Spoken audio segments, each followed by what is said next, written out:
नमस्कार, आप देख रहे हैं स्टेटमेंट टीवी। आज के मुख्य समाचार। जिले में एक साथ गांव व शहर हुए सैनिटाइज। उपायुक्त व शहर पुलिस के आदेश अलग। छूट वाली दुकानें भी करवाई बंद। कोरोना संक्रमितों का आंकड़ा दिहाई पर सिमटा, 2 की मौत। कोरोना मरीजों को तनाव मुक्त करने के लिए डॉक्टरों ने मरीजों संग किया डांस। नव प्रधान ने कर्मचारियों को गेहूं ऋण किया मंजूर। बिजली मंत्री ने कहा, लॉकडाउन तक बिजली पर नहीं लगेगा सरचार्ज। रविंद्र शर्मा बोले, कांग्रेस की रिलीफ कमेटियों ने किया बेहतर काम। 2,10,000 में बिकी गायें। डॉक्टर समीर टुटेजा ने कहा, कोरोना संक्रमित मां भी बच्चे को करवा सकती है फीड। और अब समाचार विस्तार से। जिला में कोरोना की चेन को तोड़ने के लिए जिला प्रशासन द्वारा आज जिले के सभी गांवों, शहरों, कस्बों, गली मोहल्लों एवं सार्वजनिक स्थानों को विशेष सैनिटाइजेशन अभियान के तहत सैनिटाइज किया गया।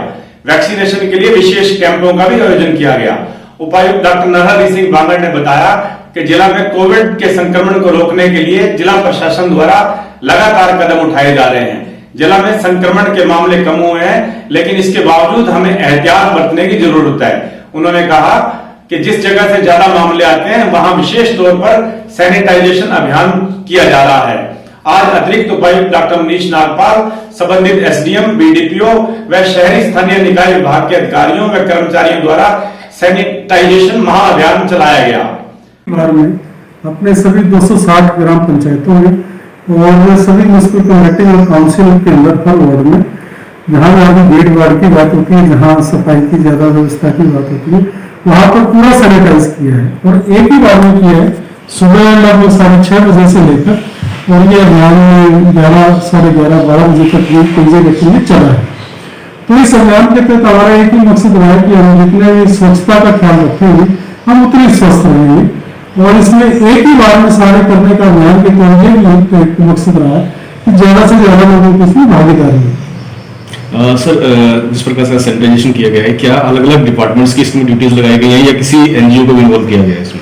इसमें हमने कुछ एनजीओ को नहीं, हमारे इसमें सरकारी कार्यक्रम में अपना सहयोग किया है। इसके अलावा इसमें 3 स्तर का कार्यक्रम था। इसमें एक ब्लॉक स्तर पर है, ब्लॉक स्तर पर बीडीओ और जो तहसीलदार है उनकी एक टीम नहीं है, नीचे उनका अपना पूरा रहा है।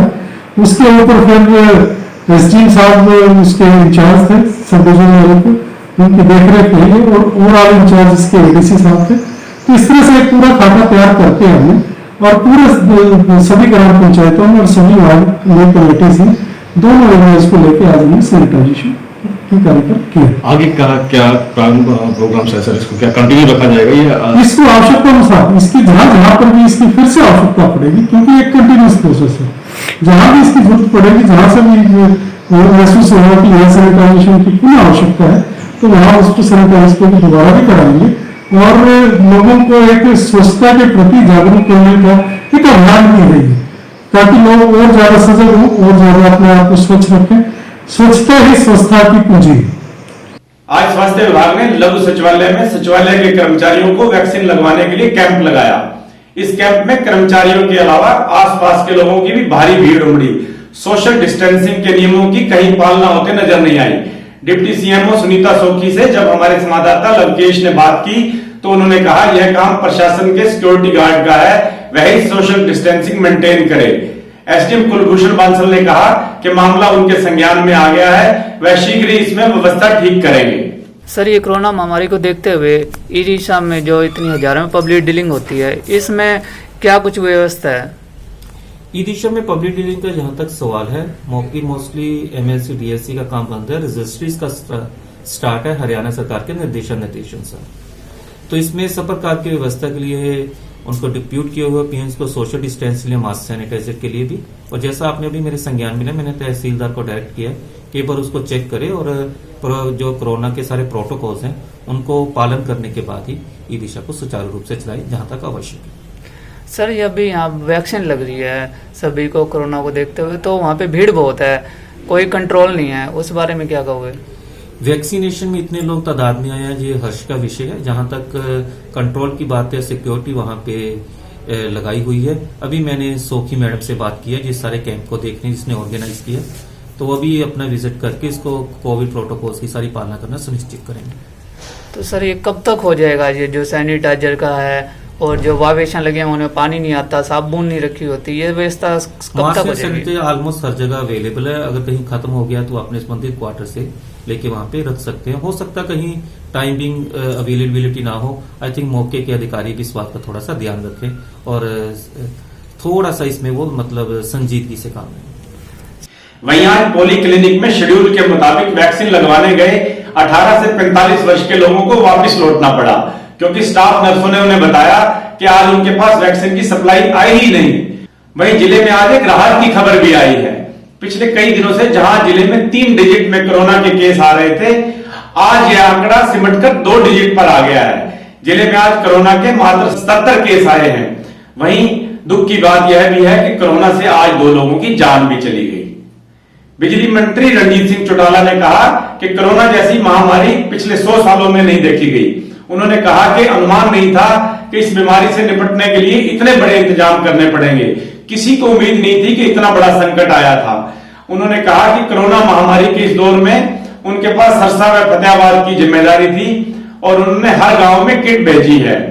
बिजली मंत्री बोले, बिजली बिलों पर सरचार्ज माफ किया गया है। जब तक लॉकडाउन है तब तक कोई सरचार्ज नहीं लगाया जाएगा। उन्होंने बताया कि स्कूलों के ऊपर से गुजर रही बिजली की तारों को हटाने का काम जारी है। अगस्त महीने तक पुरानी तारों को बदल दिया जाएगा। टोहाना के एक अस्पताल में डॉक्टरों के डांस का वीडियो वायरल हो गया है। इस वीडियो को हर कोई सराह रहा है। इस वीडियो में डॉक्टर अस्पताल में भर्ती कोरोना मरीजों के साथ डांस कर रहे हैं। डॉक्टर मरीजों को डिप्रेशन से बाहर लाने के लिए डांस कर रहे हैं। वीडियो में नजर आ रहा है कि डॉक्टर मरीजों के साथ डांस कर उनका मनोरंजन तो कर ही रहे हैं, साथ में उनको कोरोना के तनाव से मुक्त लाने के प्रयास भी कर रहे हैं।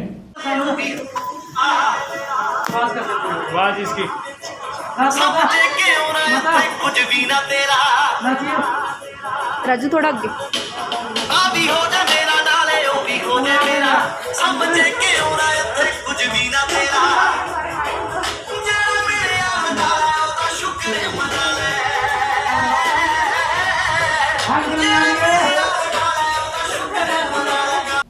हमारी शहर पुलिस को डीसी के आदेश समझ ही नहीं आ रहे, इसलिए वह दुकानदारों से मनमर्जी पर उतरी हुई है।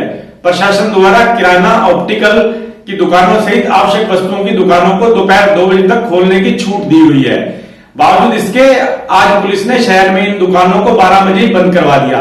किराना के दुकानदारों का आरोप है कि पुलिस बेवजह उनको तंग कर रही है। सुबह जब वह दुकान खोलने आते हैं तो पुलिस मौके पर पहुंच जाती है और उनकी दुकानें जबरन बंद करवा देती है। वहीं जब इस मामले में आज डीसी से बात की गई तो उन्होंने कहा कि जिन दुकानों को छूट है वह निर्धारित समय तक खुली रहेंगी और जिन दुकानों को लेफ्ट राइट के हिसाब से खुलना है वह दुकानें 12 बजे तक खुलेंगी। अब ये देखने वाली बात होगी कि उपायुक्त का लिखित कागज चलता है या पुलिस का डंडा। सर, एक दुकान को खोल कर आपने जो वो करें आदेश जारी करें कि एक दिन लेफ्ट साइड एक दिन राइट साइड खुलेंगे, उसको लेकर भी आज दुकानदारों में दूसरे दिन देखा गया कि कई बाजार ऐसे थे कि दोनों तरफ खुले। इस मैटर में आप क्या कहेंगे सर? ऐसी कोई बात होनी नहीं चाहिए। कल ही हमने दुकानदारों को व्यापारी संगठनों से मिलकर और हमारे कमेटी के सभी कर्मचारी और अधिकारी भाइयों ने मौके पर जाकर कागज के ऊपर लिख के लेफ्ट और राइट लगा दिया था और उसके ऊपर लिखा हुआ भी है कि लेफ्ट की जो दुकानें हैं वो सोमवार, बुधवार और शुक्रवार खुलेंगी, जो राइट साइड की दुकानें हैं वो मंगलवार, वीरवार और शनिवार को खुलेंगी। और ये एक जगह नहीं, हर तीसरी दुकान के बाद वो बाकायदा कागज के ऊपर लिखा हुआ, कंप्यूटर से निकाला हुआ वो लगा दिया गया था और उसमें उनको अवगत भी करा दिया गया था। ये फिर भी किसी जगह पे कोई कंफ्यूजन है तो आपको स्पेसिफिक केस में बताएंगे, मैं उसके बारे में पता भी करा लूंगा। अगर बात कहीं पर भी किसी तरह का कोई कंफ्यूजन नहीं है। संडे को क्या मार्केट बंद रहेगी? जो 3 दिन आपको पता ही है कि 1 दिन तो बंद हो रहती है। ठीक है सर। तो आज सुबह कुछ रेडी वालों को बताया, कुछ दुकानदारों को बताया गया कुछ सब्जी और फल की रेडियां जो आज नहीं खुलेंगी आपकी राइट साइड है, तो उनको लेकर फिर आज भी देखिए ये बड़ा सिंपल बात है। जो लेफ्ट साइड है यदि वो आज के दिन यदि हमने लेफ्ट साइड का आज का दिन ये रखा है कि वो बंद रहेंगे तो फिर लेफ्ट साइड में चाहे कोई भी दुकान बंद रहेगी।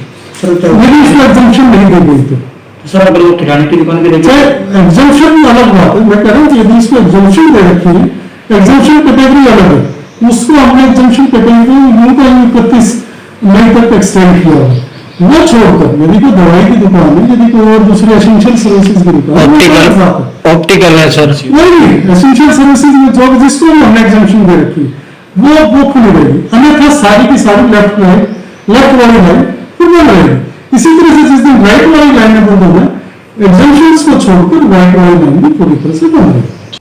नगर परिषद प्रधान दर्शन नागपाल ने नगर पालिका कर्मचारियों की मांग पूरी करते हुए 20,000 रुपए का वीट लोन मंजूर कर दिया है। दर्शन नागपाल ने कर्मचारियों को संबोधित करते हुए कहा कि शीघ्र ही कर्मचारियों के खाते में 20-20 हजार रुपए जमा हो जाएंगे।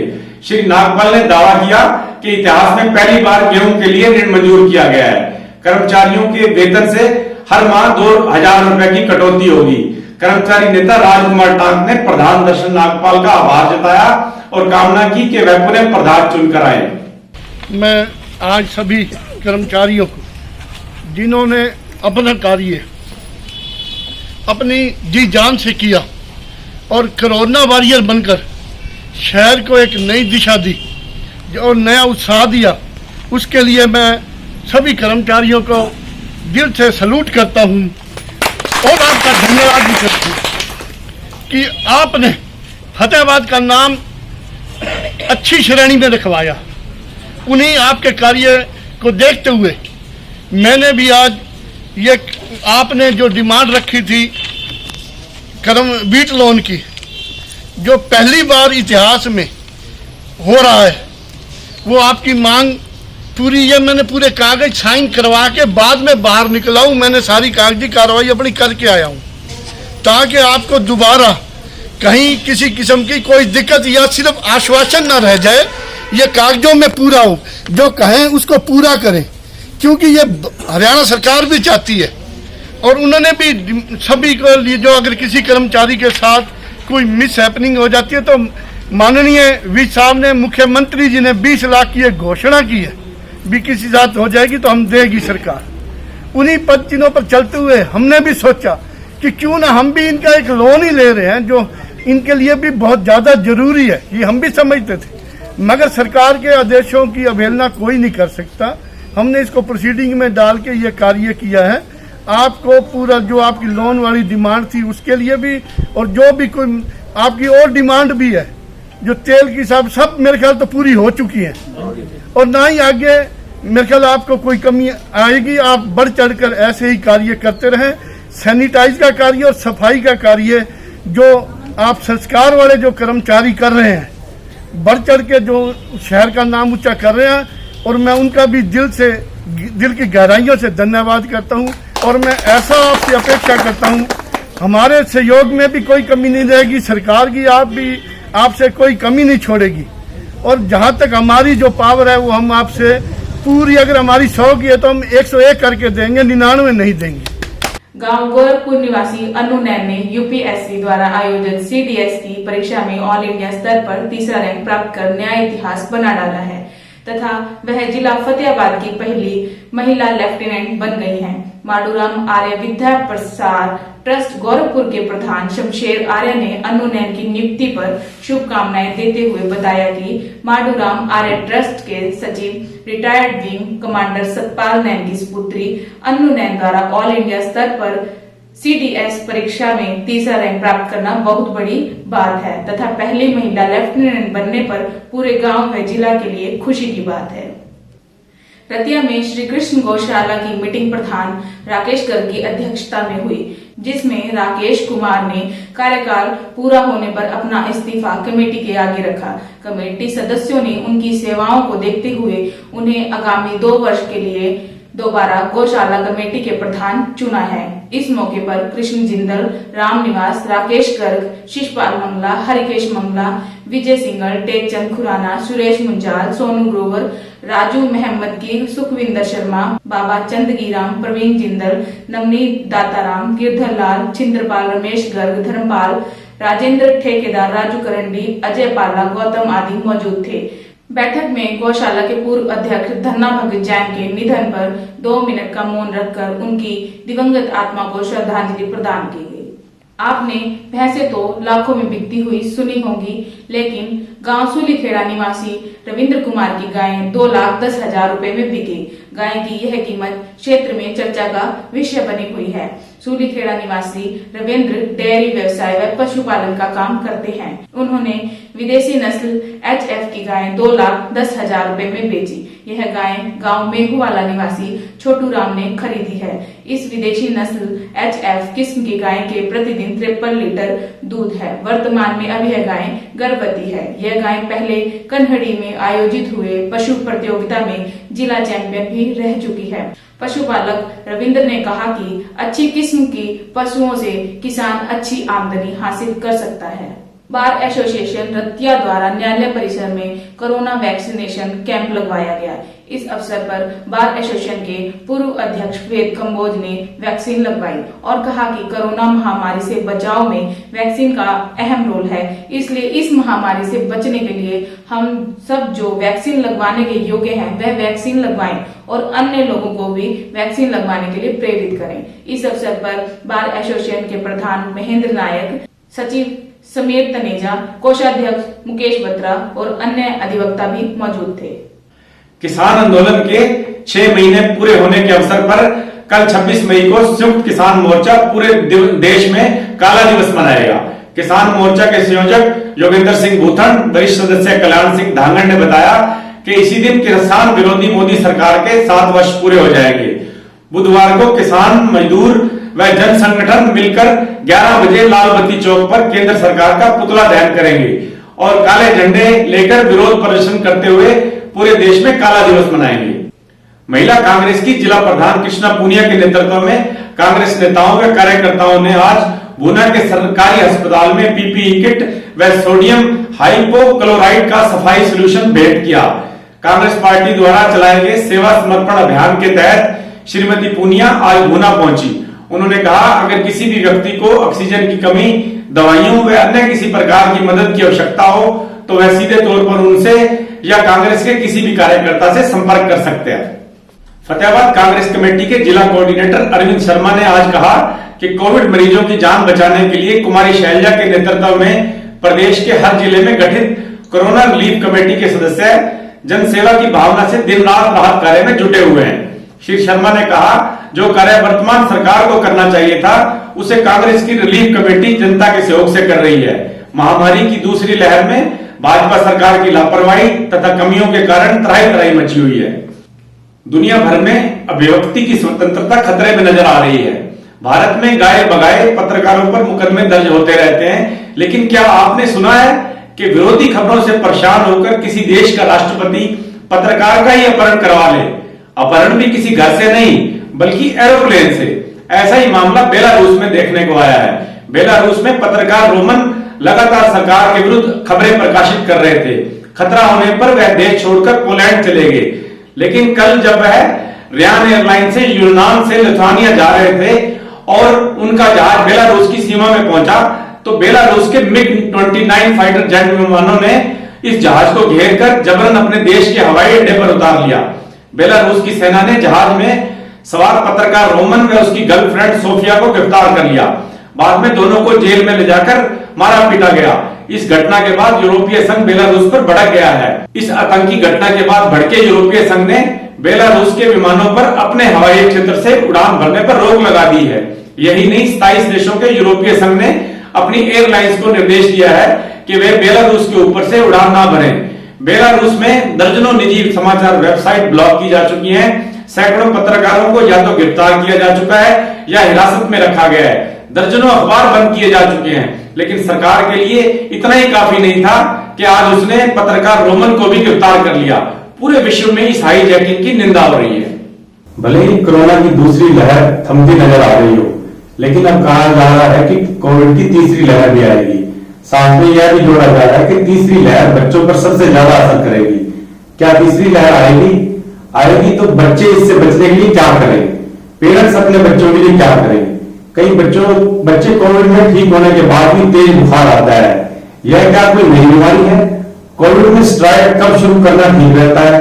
इन सभी सवालों का जवाब देने के लिए आज हमारे बीच हैं शहर के जाने माने पेडियाट्रिशियन, बच्चों के चिकित्सक डॉक्टर सुनील कुटेजा। डॉक्टर समीर टुटेजा आज स्ट्रीट में स्टूडियो में आए हैं। हम उनका स्वागत करते हैं। हम उनसे आज उपरोक्त सब तमाम शंकाओं का निदान पाने की कोशिश करेंगे। वेलकम डॉक्टर साहब, आपका स्ट्रीट में टीवी में स्वागत है। Thank you sir. आज हम आपसे कोविड की थर्ड लहर के लेके लोगों में जो आशंकाएं हैं उस पर बात करना चाहते हैं। पेरेंट्स भी बड़े परेशान हैं जब से उनको पता चला है कि जो थर्ड लहर आएगी उससे बच्चे ज्यादा प्रभावित होंगे। आपको क्या लगता है कि क्या थर्ड लहर आएगी और ये बच्चों पर क्या असर करने वाली है? अगर कोई माँ जो ब्रेस्ट फीड करवा रही है और उसको कोरोना हो जाता है तो क्या उसे बच्चे को फीड करवाते रहना चाहिए या अवॉइड करना चाहिए? ये भी बहुत ही अच्छा प्रश्न है, क्योंकि जैसे कोविड होता है तो जैसे अभी भी एक माइंड में जैसे अजीब सी लोग सोचते हैं अनटचेबल टाइप्स कि बंदे टच नहीं करना, ये नहीं करना। तो इसमें बहुत जरूरी है अगर बच्चा मदर का फीड लेता है तो ब्रेस्ट फीडिंग आपको कंटिन्यू करना। उसमें प्रिकॉशंस क्या लेने हैं कि अगर मदर कोविड है उसको तो ब्रेस्ट को क्लीन करके उसके बाद उसको फीड कराना चाहिए और डबल मास्क लगा के फीड कराना चाहिए। और प्रेफरेबली ये रहना चाहिए कि दूध पिलाने के लिए जैसे मदर को हम बच्चा देते हैं, दूध पिलाने के बाद अगर कोई फैमिली में और कोई केयर गिवर है तो डेफिनेटली केयर गिवर का बच्चा रहना चाहिए, जिससे मदर का थोड़ा डिस्टेंस रहना चाहिए बच्चे में, जैसे जो हम कहते हैं 6 फुट 2 मीटर का डिस्टेंस रहना चाहिए। दूध पिलाने के लिए बच्चे को और मदर को दें, ब्रेस्ट फीड करके मदर फीड कराएं, डबल मास्क लगा ले, प्रेफरेबली सिंगल डबल मास्क लगा के फीड कराएं और बच्चे की ब्रेस्ट फीडिंग बिल्कुल बंद ना करें। जो मदर जो है वैक्सीनेशन करवा के आती है, क्या मुझे कुछ एक दो दिन रुक के फीड कराना चाहिए या ब्रेस्ट फीड जारी रखना चाहिए?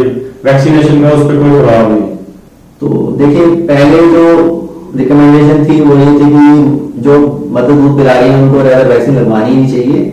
बट अभी लेटेस्ट जो गवर्नमेंट ने नई गाइडलाइंस जारी करी उसके अकॉर्डिंग लैक्टेटिंग मदर्स जो होती हैं, लैक्टेटिंग मदर यानी जो मदर दूध पिला रही है बच्चों को वो वैक्सीनेशन करवा सकती हैं। प्रेगनेंसी के लिए अभी तक लीगेसी में नहीं दिया गया, प्रेगनेंसी में अभी तक वैक्सीनेशन नहीं करवा सकते, बट जो मदर फीड करा रही है वो वैक्सीन लगवा सकती हैं और ब्रेस्ट फीडिंग की कोई प्रॉब्लम नहीं है।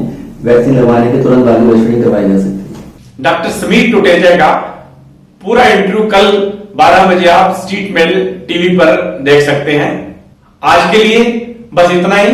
आप निरंतर स्ट्रीट मेल टीवी पर बने रहें। स्ट्रीट मेल टीवी को सब्सक्राइब करना और फेसबुक पर स्ट्रीट मेल टीवी को लाइक करना मत भूलें। आज के लिए इतना ही। कल फिर मिलेंगे नए समाचारों व सूचनाओं के साथ। नमस्कार।